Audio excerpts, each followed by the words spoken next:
जिन्ने टॉपिक अज आप शुरू करांगे तकरीबन सारे मैथमेटिकल टॉपिक्स आ बेटा, ठीक है। एसएच फ्रिक्शन दी थ्योरी वाइज जेडे टॉपिक्स है वो अपने कंप्लीट आ हुन नेक्स्ट अपने को कुछ मैथमेटिकल टॉपिक्स बनने दे फ्रिक्शन दे। ਉਹਨਾਂ ਚ ਸਭ ਤੋਂ ਪਹਿਲਾਂ ਹੈਗਾ ਕਹਿੰਦਾ ਦੋ terms ਆਣੀਆਂ, one word is to be angle of friction, angle of friction ਕਿਹਨੂੰ ਡਿਫਾਈਨ ਕਰੀਏ, और सेकंड टर्म ਇਹਦੇ ਨਾਲ ਆ ਜਾਏਗੀ that's called the angle of repose, angle of repose or it's called as the angle of sliding, ठीक है। Angle of repose ते angle of sliding both are the same one, equal term.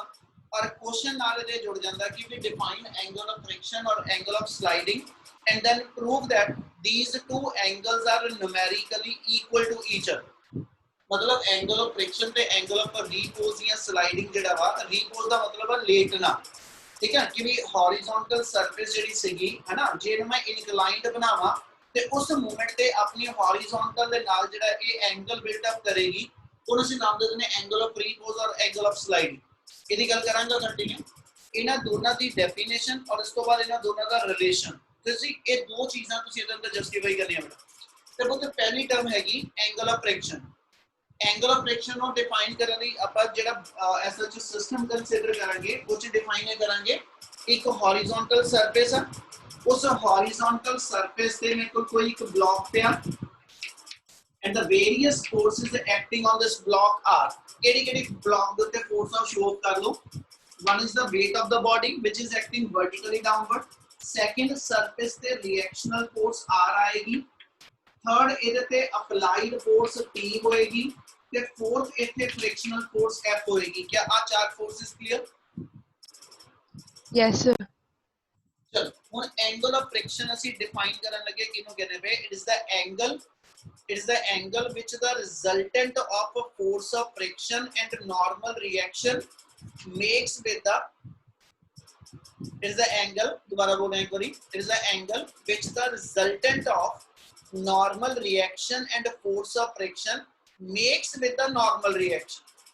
Repeat कर रहे हैं उन्हें किस angle को angle of friction किया, वो कहना जी जेकर एसएच इस फ्रिक्शनल फोर्स ते इस नॉर्मल रिएक्शन जे मैं इना दो फोर्सेस दा रिजल्टेंट कढ ला, ठीक है। कल आप गल कीती सी लॉस ऑफ फ्रिक्शन दे अंदर याद होवे F proportional to normal reaction.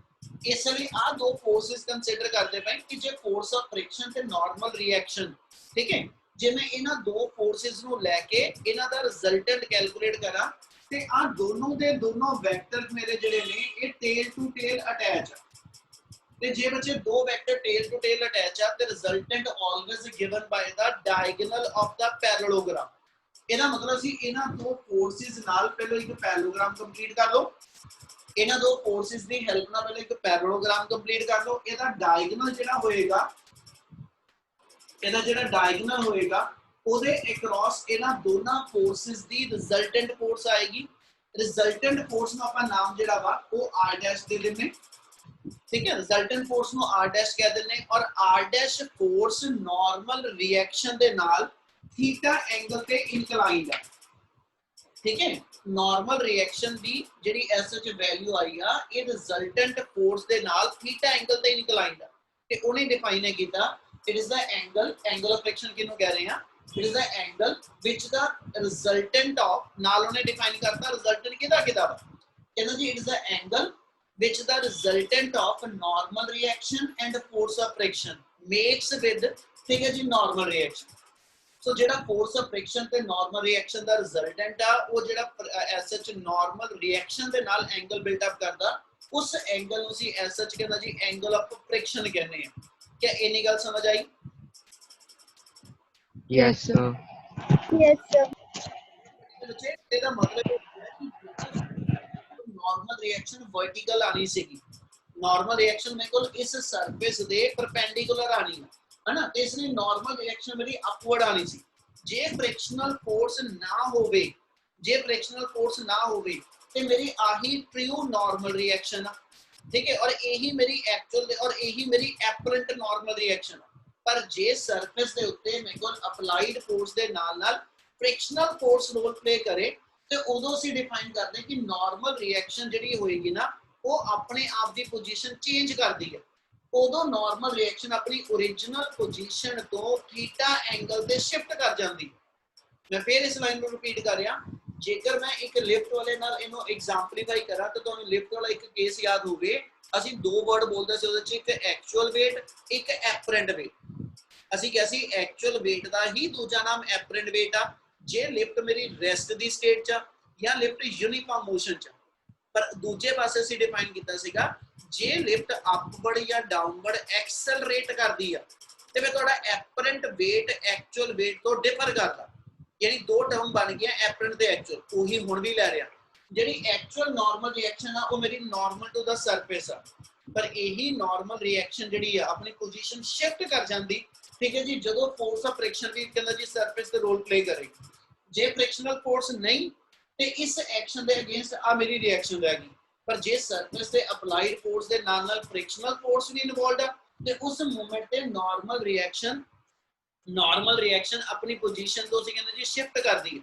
तो फिर जी actual direction of normal reaction है तो जेड़ा फोर्स ऑफ फ्रिक्शन करके फोर्स ऑफ फ्रिक्शन ते नॉर्मल रिएक्शन दा रिजल्टेंट फोर्स है ना, ये फिर दोनों दे विच जेड़ा एंगल आ इहनूं असीं नाम दिंदे एंगल ऑफ फ्रिक्शन।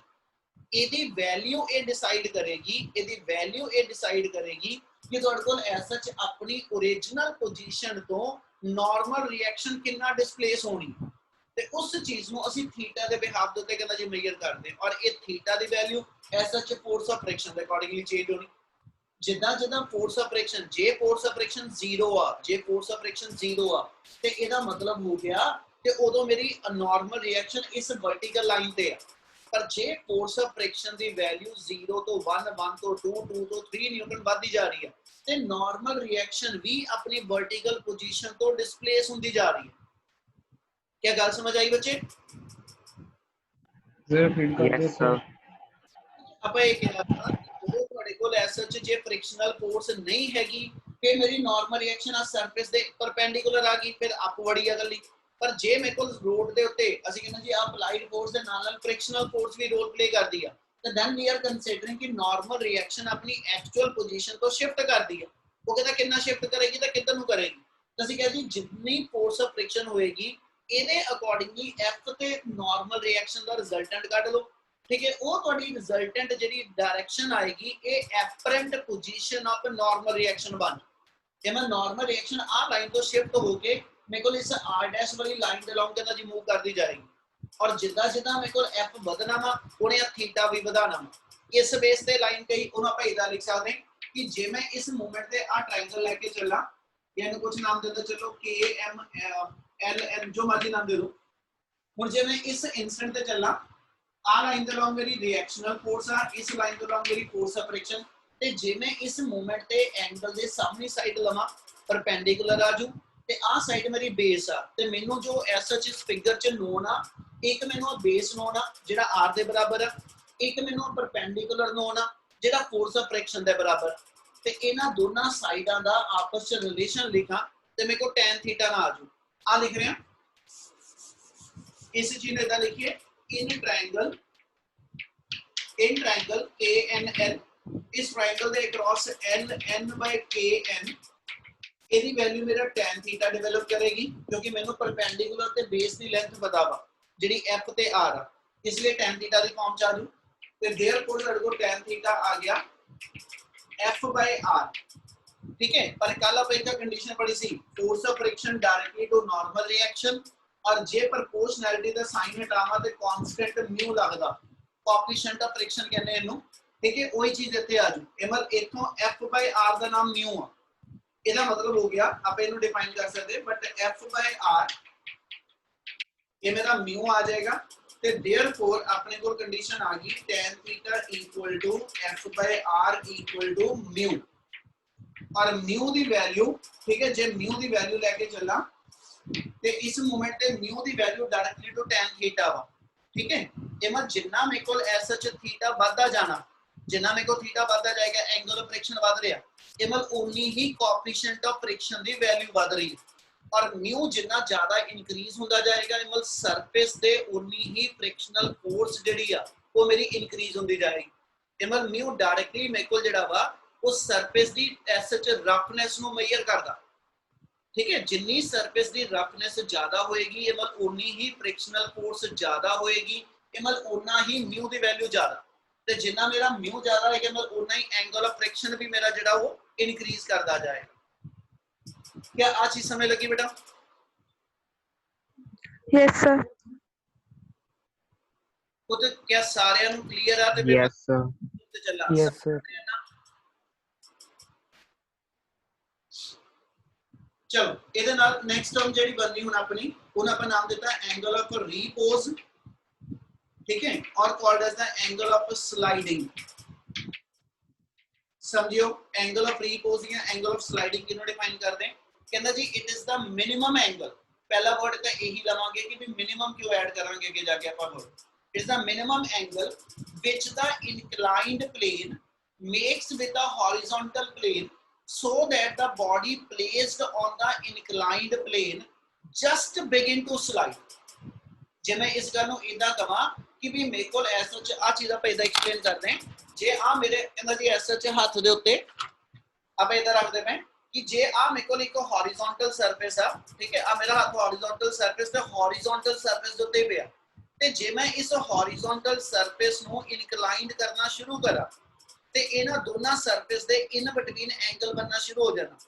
ਇੱਥੇ ਇੱਕ ਐਂਗਲ ਦੀ ਇਹਨਾਂ ਦੀ ਮਿਨੀਮਮ ਵੈਲਿਊ ਆਏਗੀ ਜਦੋਂ ਆ ਬਾਡੀ ਜਿਹੜੀ ਇਹਦੀ ਸਰਫੇਸ ਤੇ ਪਈ ਹੈ that just begin to slide, ਆ ਹੁਣ ਜਾਂਦੀ ਨਹੀਂ ਪਈ, ਠੀਕ ਹੈ, ਪਰ ਜਿਸ ਮੂਮੈਂਟ ਤੇ ਇਹ ਬਾਡੀ ਇਥੋਂ ਜਸਟ ਸਲਾਈਡ ਕਰਨੀ ਕਰਨਾ ਸ਼ੁਰੂ ਕਰੇਗੀ ਨਾ ਉਸ ਮੂਮੈਂਟ ਤੇ ਇਹਨਾਂ ਦੋਨਾਂ ਪਲੇਨ 'ਚ ਜਿੰਨਾ ਐਂਗਲ ਬਣਿਆ ਵਾ ਉਸ ਐਂਗਲ ਨੂੰ ਅਸੀਂ ਨਾਮ ਦੇ ਦਿੰਦੇ ਹਾਂ ਐਂਗਲ ਆਫ ਰੀਪੋਜ਼ ਔਰ angle of ਸਲਾਈਡਿੰग।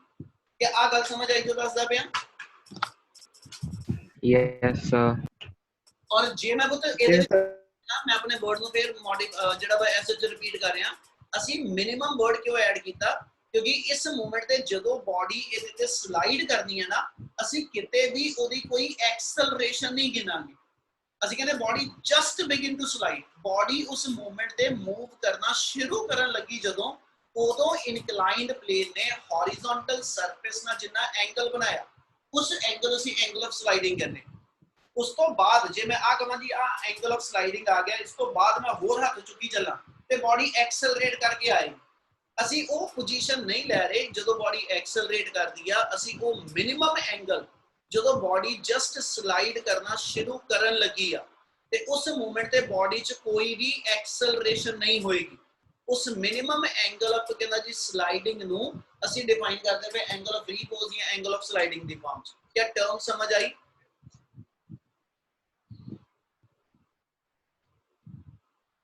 Yes sir. Yes sir. चलो एक बार डेफिनेशन दोबारा बोल रहा ਉਹਦੇ ਨਾਲ वर्ड कोरिलेट करो। It is the minimum angle which the inclined plane makes with the horizontal plane so that the body placed on the inclined plane just begin to slide।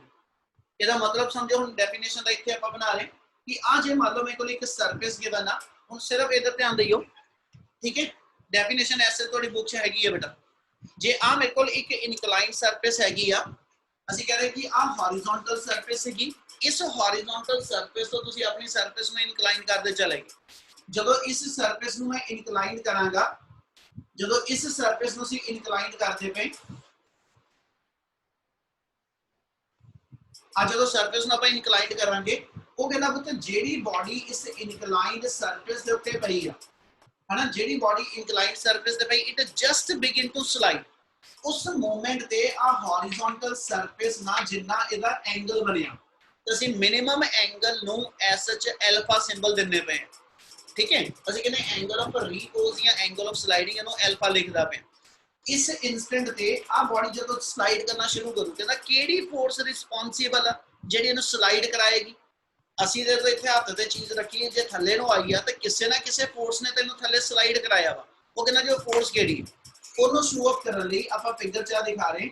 Number 1 weight of ਦਾ ਕਹਿੰਦਾ ਜੀ block, पहली force body का wait दिखा दो उस block का, ते weight always acting vertically downward, weight हमेशा किसी भी बॉडी का टुवर्ड्स द सेंटर ऑफ कहता जी अर्थ वाल होएगा, इसलिए हम ਅਸੀਂ ਕਹਿੰਦੇ वर्टिकली डाउनवर्ड आजू। ये जरूरी नहीं ਇਨਕਲਾਈਨਡ ਪਲੇਨ ਦੇ ਪਰਪੈਂਡੀਕੂਲਰ ਕਵਾਂ, ਇਨਕਲਾਈਨਡ ਪਲੇਨ ਦੇ ਪਰਪੈਂਡੀਕੂਲਰ ਨਹੀਂ ਬਟ ਉਹ ਵਰਟੀਕਲ ਡਾਊਨਵਰਡ ਡਾਇਰੈਕਸ਼ਨ ਹੋਏਗੀ, इसलिए आ लाइन ਦੇ ਅਲੋਂਗ ਮੇਰਾ ਬੋਡੀ ਦਾ weight ਆ ਜੂ। क्या पहली force clear? Yes sir. Second, ਜਦੋਂ ਇਹ ਐਸ ਸੱਚ ਇਸ ਇਨਕਲਾਈਨਡ ਪਲੇਨ ਤੇ ਐਕਸ਼ਨ ਬਣ ਕੇ ਐਕਟ ਕਰਦੀ ਪਈ ਆ ਤੇ ਇਨਕਲਾਈਨਡ ਪਲੇਨ ਨੇ ਐਸ ਸੱਚ ਜਦੋਂ ਰਿਐਕਸ਼ਨਲ ਫੋਰਸ ਇਸ ਬਲੌਕ ਨੂੰ ਦਿੱਤੀ ਤੇ ਰਿਐਕਸ਼ਨਲ ਫੋਰਸ ਹਮੇਸ਼ਾ ਗਿਵਨ ਸਰਫੇਸ ਦੇ ਨਾਰਮਲ ਹੁੰਦੀ। ਇਹਦਾ ਮਤਲਬ ਹੋ ਗਿਆ ਜਿਹੜੀ ਆ ਸਰਫੇਸ ਤੋਂ ਰਿਐਕਸ਼ਨ ਜਨਰੇਟ ਹੋਣੀ ਆ ਉਹ ਇਸ ਮੂਵਮੈਂਟ ਤੇ ਆ ਸਰਫੇਸ ਦੇ ਕਹਿੰਦਾ ਜੀ ਪਰਪੈਂਡੀਕੂਲਰ ਯਾਨੀ ਰਿਐਕਸ਼ਨਲ ਫੋਰਸ ਇਧਰ ਨੂੰ ਆਏਗੀ, ਆ ਨਹੀਂ ਕਰਾਂਗਾ। ਹੁਣ ਇੱਕ ਚੀਜ਼ ਦਿਮਾਗ 'ਚ ਰੱਖਿਓ, ਜੇ ਹੌਰੀਜ਼ੌਨਟਲ ਸਰਫੇਸ ਆ, ਜੇ ਹੌਰੀਜ਼ੌਨਟਲ ਸਰਫੇਸ ਆ ਤੇ ਹੌਰੀਜ਼ੌਨਟਲ ਸਰਫੇਸ ਦੇ weight ਦੇ ਆਪੋਜ਼ਿਟ ਡਾਇਰੈਕਸ਼ਨ 'ਚ ਨਾਰਮਲ ਰਿਐਕਸ਼ਨ ਆਂਦੀ, ਯਾਨੀ ਇਸ ਕੇਸ 'ਚ r mg ਦੇ ਇਕੁਅਲ ਆ। ठीक है, ना तो ब्लॉक ऊपर नु ना थल्ले नु ना फॉरवर्ड ना बैकवर्ड किसी पासे मूव नहीं कर रहा, यानी आ वर्टिकल फोर्सेस आपस इस वेले बैलेंस आ। पर जदों बॉडी इनक्लाइंड प्लेन ते पई आ और तुसी कितों फोर्स ला के नु थल्ले नहीं खिंचिया ते फिर केड़ी फोर्स आ जेडी उनु डाउनवर्ड स्लाइड करदी, ओदे वास्ते जदों भी इत्थे फोर्स दिखावांगे ये फोर्स हमेशा तोड़ी गिवन सरफेस दे परपेंडिकुलर शो कीती जाएगी। कितनी गल समझ लगी? Yes sir. Yes sir. मतलब मेरी नॉर्मल रिएक्शन ਜਿਹੜੀ ਆ ਉਹ ਆ ਲਾਈਨ ਦੇ ਅਲੋਂਗ r ਆ ਗਿਆ ਤੇ ਜੇ ਮੈਂ ਇਸ ਮੂਵਮੈਂਟ ਤੇ ਇਹਨੂੰ ਐਕਸਟੈਂਡ ਕਰਾਂ ਇਸ ਲਾਈਨ ਨੂੰ ਤੇ ਆ ਲਾਈਨ ਮੇਰੀ ਇਨਕਲਾਈਨਡ ਸਰਫੇਸ ਦੇ ਪਰਪੈਂਡੀਕੂਲਰ ਹੋਊਗੀ। ਆਰਟੀਕਲ 'ਚ ਫਿਗਰ ਬਹੁਤ ਚੰਗੀ ਤਰ੍ਹਾਂ ਸਮਝ ਲਓ, ਆਪਣੀ ਜਦੋਂ ਵੀ ਲੋੜ ਪੈਣੀ ਇਹ ਫਿਗਰ ਦੀ ਰੈਪੀਟੀਸ਼ਨ ਬਾਰ-ਬਾਰ ਆਣੀ ਹੈ ਬੇਟਾ। ਐਸ ਐਚ ਲੈ ਕੇ ਚੱਲਾਂ ਤੇ ਆ ਜਿਹੜਾ ਐਰੋ ਵਾਲੀ ਲਾਈਨ ਬਣਾ ਰਿਹਾ ਇਹ ਲਾਈਨ ਐਸ ਐਚ ਇਸ ਮੂਵਮੈਂਟ ਤੇ ਇਸ ਇਨਕਲਾਈਨਡ ਸਰਫੇਸ ਦੇ ਪਰਪੈਂਡੀਕੂਲਰ ਆਊਗੀ। Yes sir. Yes sir. अपने को जे इथे एंगल अपना अल्फा वा ते जे मैं इना पोर्शन ट्रायंगल दा कंसीडर करा, आ एक ट्रायंगल कंसीडर करा उच जे आ मेरे को अल्फा आ गया, इथे मेरा 90 डिग्री एंगल हैगा ते आ एंगल मेरा 90 माइनस अल्फा बन जू।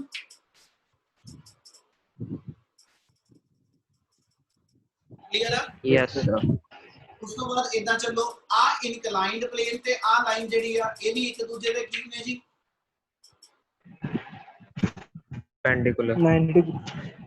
इनक्लाइंड प्लेन ते आ लाइन जे परपेंडिकुलर आ ते विचों आ पूरा एंगल इदा मतलब 90 आ, ओदे चो जे आ एंगल 90 माइनस अल्फा निकल गया ते आ इना एंगल मेरा जेड़ा होएगा ये अल्फा आ जू। Yes sir. Yes show off नहीं करने कि भी आपा किदा इनु अल्फा कह के तेनु अल्फा दिखा देता है, शो ऑफ नहीं करने बट आपा नु क्लियर होना चाहिए ये एंगल किदा बिल्डअप होया, कितना समय लग गया। Yes sir. Yes sir. Yes sir. जे मैं mg नु स्प्लिट करा ते बेटा जिधर वेक्टर एंगल बनांदा सी आ चीज पढ़ी आ, जे a वेक्टर इस लाइन दे नाल अल्फा एंगल बनाएगा ते इधर इधर कंपोनेंट cos वाला आ जू, इधर इधर कंपोनेंट sin वाला आ जू। इधर जे mg दा मैं कंपोनेंट आ लाइन दे अलोंग लवा जिधर इन्हें एंगल बनाया ते इधर इस साइड पे कंपोनेंट mg cos अल्फा आ जू, ठीक है, और वेक्टर थल्ले जांदा पिया इसलिए इधर दूसरा कंपोनेंट इस डायरेक्शन च इधे परपेंडिकुलर इस साइड नु mg sin अल्फा आ जू। क्या वेक्टर दी रेजोल्यूशन क्लियर है? Yes sir. ਇਹਦਾ ਮਤਲਬ ਆਪਣੇ ਕੋਲ ਇਸ ਵੇਲੇ ਜੇ ਆਪਾਂ ਚੱਲੀਏ ਇਸ ਫਿਗਰ ਦੇ ਅਕੋਰਡਿੰਗਲੀ ਆਪਣੇ ਕੋਲ ਕਿਹੜੀ ਫੋਰਸਸ ਆ ਗਈਆਂ।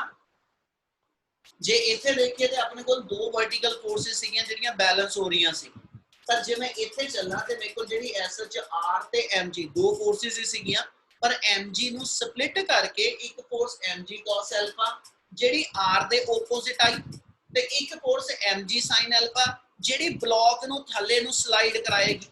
ਤੇ ਜੇ ਬਲੌਕ ਮੇਰਾ ਡਾਊਨਵਰਡ ਮੂਵ ਕਰਦਾ ਪਿਆ, ਜੇ ਬਲੌਕ ਮੇਰਾ ਡਾਊਨਵਰਡ ਸਲਾਈਡ ਕਰਦਾ ਵਾ ਤੇ ਫ੍ਰਿਕਸ਼ਨਲ ਫੋਰਸ ਹਮੇਸ਼ਾ ਮੋਸ਼ਨ ਦੀ ਡਾਇਰੈਕਸ਼ਨ ਦੇ ਆਪੋਜ਼ਿਟ ਹੁੰਦੀ, ਇਸ ਲਈ ਇਸ ਸਰਫੇਸ ਦੇ ਅਲੋਂਗ ਉੱਪਰਲੀ ਸਾਈਡ ਨੂੰ ਮੇਰੀ ਫ੍ਰਿਕਸ਼ਨਲ ਫੋਰਸ ਆ ਜਾਊ। क्या आ क्लियर आ? Yes sir. सर रिपीट करिए फोर्स पर कितना है। ਆਪਾਂ ਸਿੰਪਲ ਜੀ ਗੱਲ ਕਹੀ ਆ, ਜੇ ਆ ਫੋਰਸ ਇਹਨੂੰ ਥੱਲੇ ਸਲਾਈਡ ਕਰਾਂਦੀ ਪਈ ਤੇ ਇਸ ਮੂਵਮੈਂਟ ਦੇ ਇਹਦੀ ਮੋਸ਼ਨ ਜੇ ਥੱਲੇ ਨੂੰ ਆ ਤੇ ਜਿਹੜੀ ਫ੍ਰਿਕਸ਼ਨਲ ਫੋਰਸ ਮੋਸ਼ਨ ਦੇ ਆਪੋਜ਼ਿਟ ਹੁੰਦੀ ਉਹ ਉੱਪਰ ਨੂੰ ਆ ਜਾਊ। Yes sir. इस वेले तुहाडे कोल जे इत्थे आपां डिफरेंट फोर्सेस लैके चलीए, एक आर, एक mg ते एक f, इत्थे तीन फोर्सेस दे असीं चार बना लियां। आर ते mg cos अल्फा आपस च बैलेंस आ, इक्विलिब्रियम च इस वेले जो बॉडी आ ऊपर खिच के इनक्लाइंड प्लेन तो हवा च लैके जाण वाली फोर्स ते इनक्लाइंड प्लेन दे अंदर दबण वाली फोर्स, ये दोनों आपस च बैलेंस हो गया। Yes, sir. Yes, sir. आ ब्लॉक जो आ ब्लॉक मेरा इतने स्लाइड करता पाया, ना ही हवा च ऊपर उड़ता पाया ते ना ही ये अंदर बढ़ता पाया, ते एदा मतलब ये हो गया आ दोनों फोर्सेस एक दूजे नाल बैलेंस आ। और दूजे पासे असी एक लाइन बोली minimum angle when the body just begin to slide, ते जस्ट बिगिन टू स्लाइड दा मतलब ये होएगा बॉडी च कोई एक्सेलरेशन नहीं आनी। ਇਹਦਾ मतलब जिन्नी डाउनवर्ड फोर्स हैगी आ ये मिनिमम इस फोर्स ऑफ फ्रिक्शन के बराबर हो। ਆਪਾਂ ग्रेटर ਦਾ केस नहीं लै रहे। जे मैं एक्सेलरेटेड मोशन कहनी होवे, सरफेस ਦੇ ਉੱਤੇ एक्सेलरेट करदी है बॉडी, फिर उस इंस्टेंट ਦੇ ਉੱਤੇ ਇਹਨੂੰ f ਤੋਂ ग्रेटर गिनांगा। पर ਜਦੋਂ जस्ट बिगिन टू स्लाइड ਦਾ केस आ, बॉडी मूव करना सिर्फ कहना शुरू करन लगी आ, उस इंस्टेंट ते mg sin अल्फा इस f ਦੇ बराबर हो।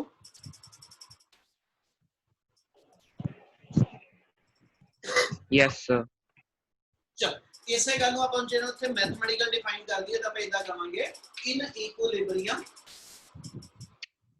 इस इक्विलिब्रियम कंडीशन के अंदर r should be equal to mg cos alpha, एक कंडीशन आ जाएगी। एंड सेकंड कंडीशन आ जाएगी f equal to mg sin alpha. क्या आ समझ लग गया बच्चे? इनक्लाइंड फोर्सेस आपस में बैलेंस करतीयां, वर्टिकल टू द प्लेन जड़ियां वो आपस में बैलेंस हो गईयां, ते मेरियां आ दो इक्वेशन बन गईयां। ते जे मैं इन्हों डिवाइड करावां, डिवाइड 2/1, ते अपने को आ गया f/r equal to mg sin alpha over mg cos alpha.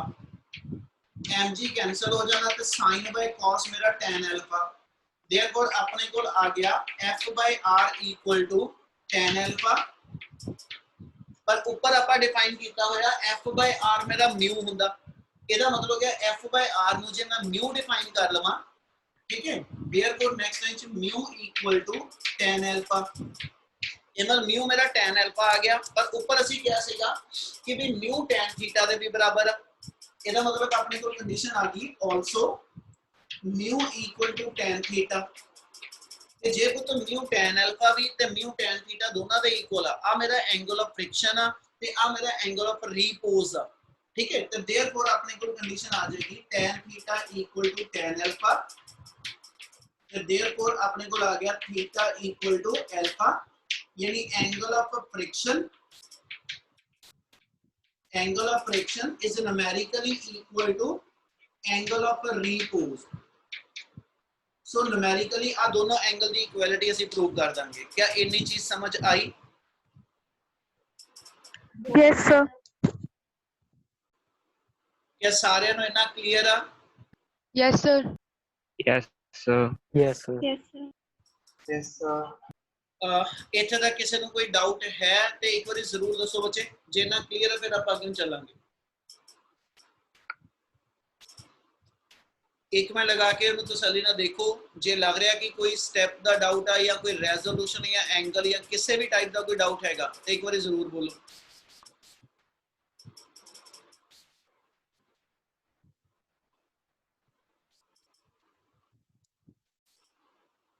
Clear है जी? करिए फिर। Sir, हाँ बच्चे। sir, जिदा हम बॉडी हुनी मूव करना शुरू हुई है, इसलिए is equals to mg sin alpha लेता। की कहना है f equal to mg sin alpha.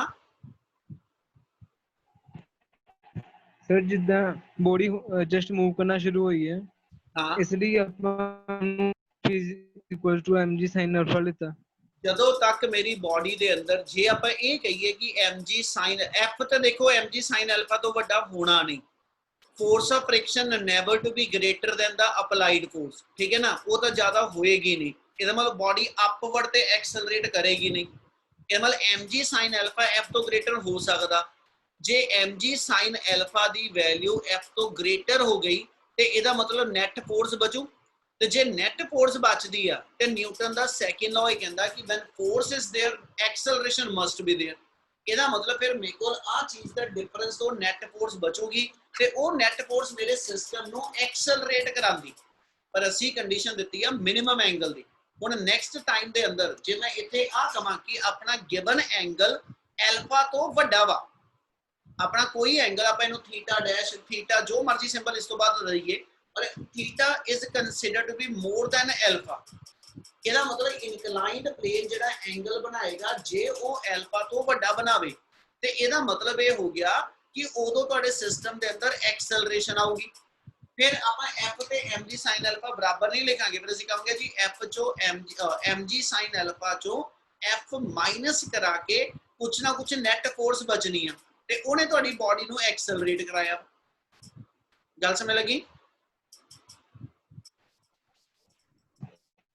Sir ਹਾਂਜੀ, ਕਿਸੇ ਹੋਰ ਦਾ ਪੁੱਤ ਕੋਈ ਡਾਊਟ ਹੈ ਤਾਂ ਬੋਲੋ ਜ਼ਰੂਰ ਇੱਕ ਵਾਰੀ। चल करिए जी कंटिन्यू। मैं एक फोटो क्लिक करना फिर अपन नेक्स्ट टॉपिक के दिन कंटिन्यू करें।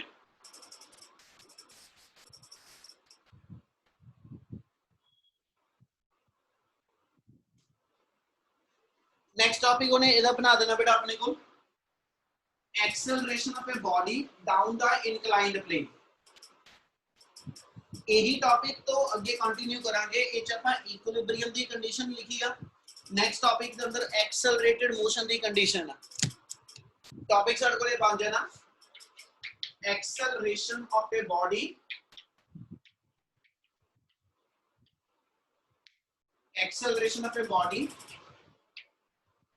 Down an inclined plane. सिर्फ दो लाइनों के टॉपिक है पुत, 2 तो 3 टॉपिक है, सिर्फ 2 लाइनों के टॉपिक होगी, बहुत ही लेंथ नहीं बननी है ना। टॉपिक उन्हें ये बना देता है एक्सेलरेशन की वैल्यू कैलकुलेट करो कदों जदों बॉडी किसी इनक्लाइंड प्लेन दे डाउन आती है, यानी हुण थल्ले नूं आ रही बॉडी, पिछले केस भी डाउन आ रही सी पर वो कांस्टेंट स्पीड ते आ रही सी, हुण उन्हें क्या एक्सेलरेशन हैगी है। इहदे नाल आपां फिगर वाइज चलिए तो अपने कोल एक चेंज आ गई सिर्फ कि इस इनक्लाइंड प्लेन ते एंगल थीटा मान लिया विद द कंडीशन की थीटा ग्रेटर देन अल्फा। हुण थीटा एंगल ऑफ फ्रिक्शन नु नहीं कह रही, ये हुण एंगल ऑफ फ्रिक्शन दी गल किते नहीं विच आनी, ये अपना जनरल एंगल होएगा जेड़ा इनक्लाइंड प्लेन हॉरिजॉन्टल ना बनाएगा। इन्नी गल समझ लग रही? Yes sir. ये अपने को आ चीज एस मूवमेंट पे पर डिफाइन करती थीटा एंगल आ, और इथे कोई भी सेम वही फिगर नु सारे रिपीट कर लो। इस बॉडी दा वेट जेड़ा होएगा वो डाउनवर्ड आ जाएगा। नॉर्मल रिएक्शन सरफेस के परपेंडिकुलर आ गई, ਇਹਦੇ opposite इस डायरेक्शन के अंदर मेरे को जेड़ा वा mg cos थीटा आ गया। इंक्लाइंड सरफेस के अलोंग मेरे को जेड़ा वा वो mg sin थीटा आ जाएगा। बॉडी डाउनवर्ड एक्सेलरेट करनी है, इसलिए फ्रिक्शनल फोर्स मेरी जेड़ी होएगी इना सरफेस दे बिटवीन अपवर्ड आ जाएगी। क्या इना क्लियर है? Yes, sir. ਹੁਣ ਇਹਦੇ ਅੰਦਰ ਸਿਰਫ ਕੰਡੀਸ਼ਨ ਦੇਣੀ ਹੋਰ ਕੁਝ ਨਹੀਂ, ਠੀਕ ਹੈ। ਇੱਥੇ ਇਦਾਂ ਦੇ ਦਾਂਗੇ ਤੁਸੀਂ ਬੁੱਤ ਜਦੋਂ ਫਿਰ ਇੱਕ ਲਾਈਨ ਦੁਬਾਰਾ ਦੱਸ ਰਿਹਾ, ਤੁਸੀਂ ਜਦੋਂ ਪੇਪਰ 'ਚ ਟੌਪਿਕ ਕਰ ਰਹੇ ਹੋ ਤਾਂ ਲਾਈਨ 2 ਲਾਈਨਾਂ 'ਚ ਥਿਊਰੀ ਜ਼ਰੂਰ ਲਿਖ ਲਓ। Consider a block of mass n, ਠੀਕ ਹੈ ਜੀ, which is placed on the inclined plane which makes an angle theta on resolving mg into their component mg cos theta lies perpendicular to the mg cos theta lies perpendicular to the inclined plane and is opposite to r। इस 2-3 लाइना च theory जरूर add कर दियो, ठीक है। मैं ਉਹਦਾ मैथमेटिकल कितना सीधा शुरू कर रहा here, ठीक है जी। in perpendicular direction to inclined plane, inclined plane ਦੇ ਇੱਕ perpendicular ਆਪਣੇ ਕੋਲ फोर्स ਦਾ